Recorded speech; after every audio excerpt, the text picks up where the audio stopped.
Hi YouTube, this is Darkon633, and we're taking a look at another Stars Review. This time we're going to take a look at Chirrut Imwe in the basic 3 3/4 inch Rogue One toy line. Now, two things I'm going to get addressed before we go on to the review. One, this review is going to go into some minor spoiler and major spoiler territory, so if you haven't seen the film by now, then just wanted to give a fair warning before we start the review. Second thing is, 2016 was a crazy year for me as a collector with a lot of the Star Wars figures we've been getting and so on. And hopefully this year will lead into something much more awesome for the Star Wars franchise. Anyways, we're going to take a look at the box first. The box shows a picture of Donnie Yen playing Chirrut Imwe. Looks pretty nice there. Shows a bio on the back, and it shows the promotion for the app. Now we're going to take a look at the figure more closely. The figure, unfortunately, outside of all the 5 points of articulation figures, I think Chirrut Imwe actually suffers one of the most when it comes to the characters in the film. Now, while he is not a full-on Force user in the traditional sense, he did have a lot of action scenes, and he did use Force by other means outside of just using Force pushes, lightning, and so on and so forth. He did not have a lightsaber in the film, but he did have a lot to do with the Force in general, since apparently he along with Baze Malbus were actually two guardians of a very old Jedi temple kind of area.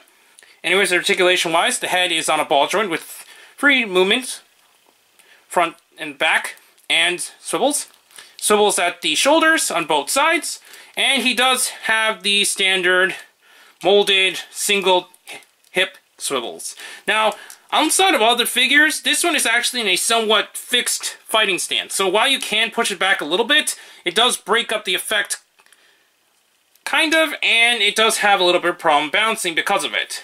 His main accessory is the staff, which he used quite a bit in the film, and because he can only use it in one position, unfortunately, he can kind of only just hold it, and that's about it. You're not going to get a whole lot going on there.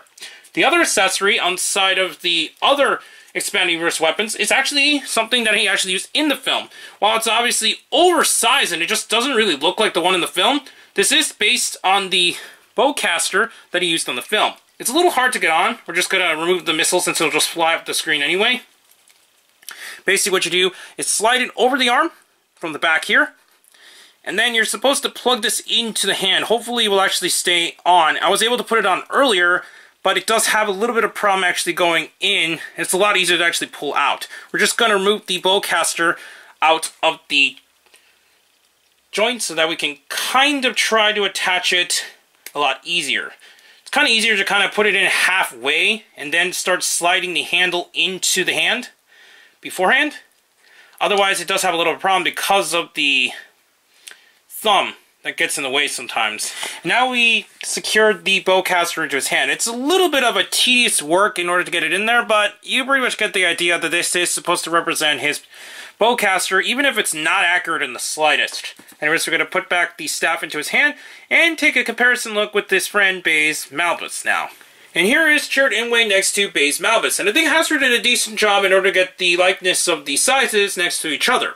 Now, Chirrut Imwe's famous line and mantra, "I'm with the Force and the Force is with me," is actually one of my favorite lines in the film in its entirety, and it was eventually given to Baze Malbus, which eventually led to both of their deaths almost simultaneously side by side, and I think it was a very impactful and emotional scene. So it was really sad to see both of these characters fall at the hands of the Empire, but it was still really cool to see them on screen. I thought Baze Malbus was also going to be kind of a boring character, but he turned out a lot better than I originally anticipated. I think they did a fantastic job with the film, and just how much you can actually relate to the characters, even though you knew they were going to die in some shape or form later down in the film. So in conclusion, this is a pretty okay figure. Obviously, it's not the best figure in the Rogue One toy line, especially since you cannot put Chirrut Imwe into the poses that he did with the film, since he was actually the most action-oriented character in the entire film as a whole, even if he was not a full-on Force user.